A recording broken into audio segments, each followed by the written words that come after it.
All right, I need to talk about Obsession.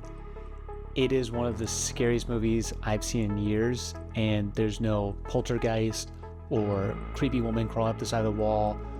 But for an hour and 48 minutes, I was filled with absolute dread. Here's the thing. Obsession isn't scary because of what it shows you. It's scary because of how it twists normal things just enough until they feel kind of wrong. And the word I keep on going back to is uncanny. That feeling where you know something isn't quite right, but you can't put your finger on why. And today I want to talk about how it does that. First, let's talk about the lighting. The lighting in this movie is absolutely fucking amazing. Curry Barker weaponizes it both as a storytelling device and a way of subtly priming your brain to feel unsettled. This starts right after Bear makes the wish, and we see Nikki on the porch, completely black, and you start feeling this tension. Even though she's in her slay girl pose, little, you feel this tension. And it's such a dead simple technique, but it evokes so much out of the viewer. We see this exact same thing again when Nikki comes to Bear's house to apologize, and Bear is fully lit, but Nikki is drowned in this darkness where you can barely make out any of her facial features.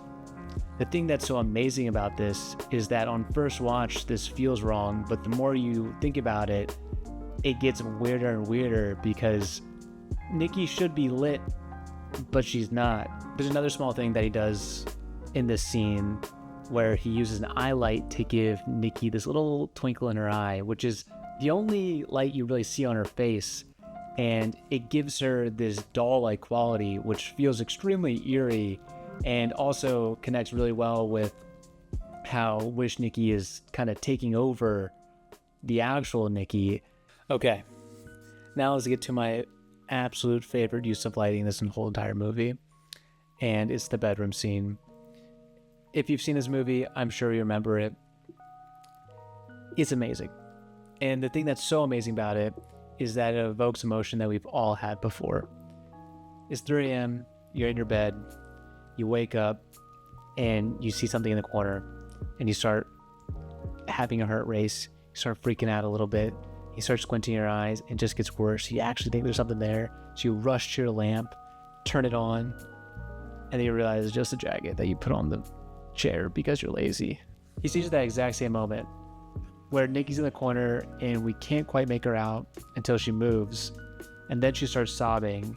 We still can't see her face, but with how the shadows and the lighting is set up, whatever you fill it in with is absolutely terrifying. He keeps the shot on Nikki where when she's crying and making, talking to Bear and making these sobbing sounds, her face looks absolutely insane. On first watch, I thought they might have used some CGI or something to morph her face, but then I found this Instagram post where they used makeup to kind of accentuate her features, and with those few subtle, simple tricks, you get this absolutely gut-wrenching, terrifying scene where Curry Barker's using your own brain to terrify you.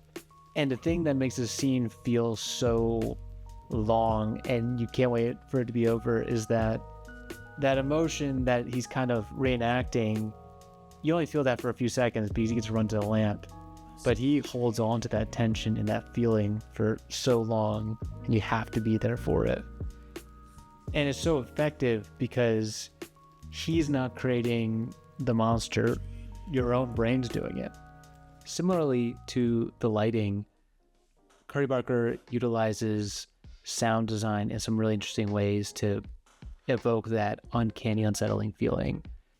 Really quick, not 100% sure if this ADR, but I'm pretty sure it is because there's 2 instances of it and it feels extremely deliberate when you see it.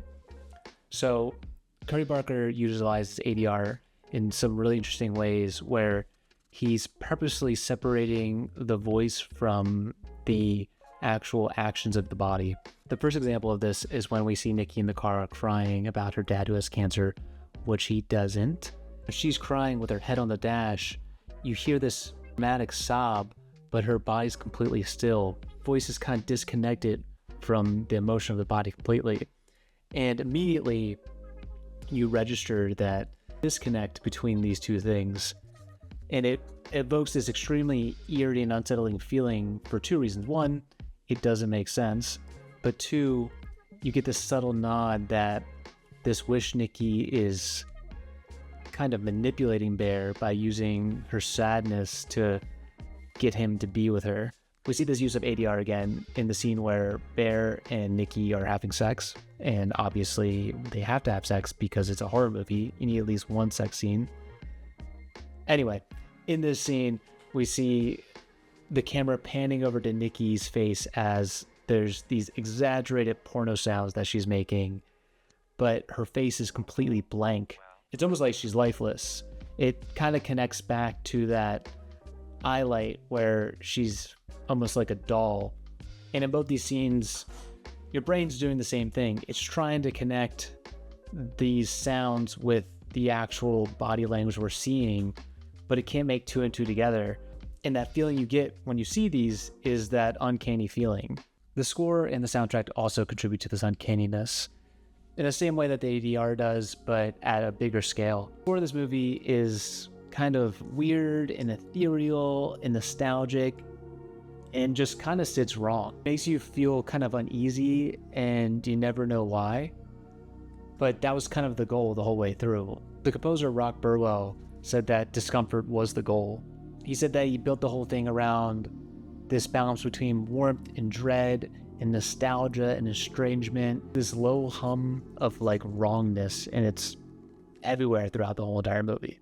And then there's the soundtrack, which has a few different songs in it that are these lo-fi kind of bedroom pop songs that play at some key moments throughout. I've seen a few reviews where people are talking about how these songs were used at these needle drop moments where the music, you know, usually when you hear this music, you kind of you're primed for a coming of age movie where they're about to kiss or something like that.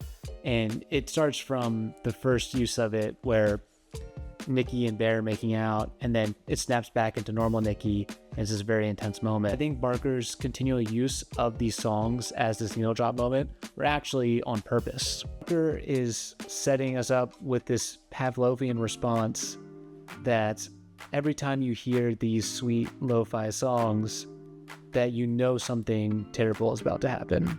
I think this is super amazing because it sets up the exact opposite of what these songs are supposed to be used for.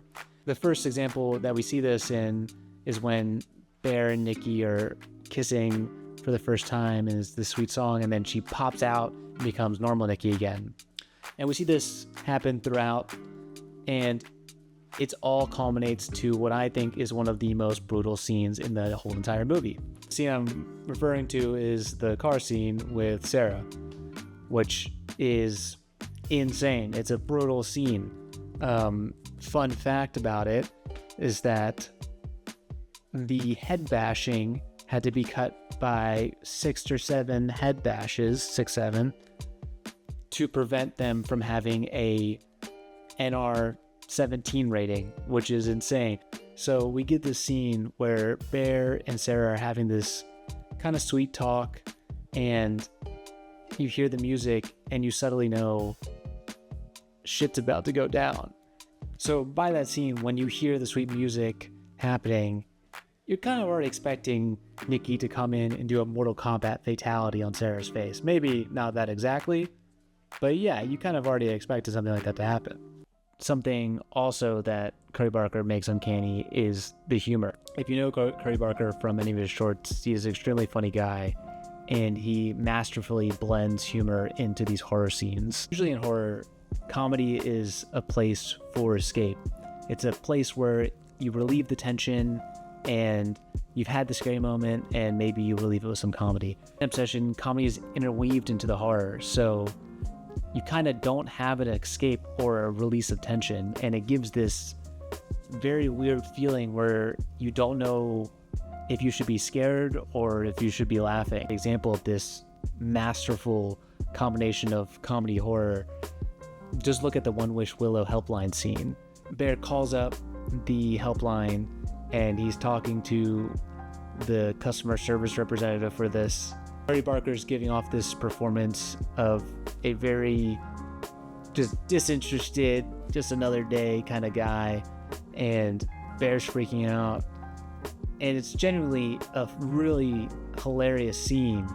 But then he goes, well, do you want to talk to Nikki? And then you hear her screaming. And I get goosebumps just thinking about that scene right now, because it's this whiplash of going from extremely funny scene to just absolute dread for Nikki. We see kind of the opposite version of that in the cat sandwich scene, where we have just seen Bear eat his own fucking cat, and then it cuts to him in the car rehearsing his line to Nikki, you can't cook the cat. I'm going to boys' night. And it's fucking hilarious, but also you had just seen one of the most brutal scenes. Like, a great example of this is in the bedroom scene again. Nikki is, sobbing, and she's like, just go back to sleep. And it's this terrifying scene, but it's both kind of funny, and then also she's doing these weird movements. She's running in front of this plant in front of her face.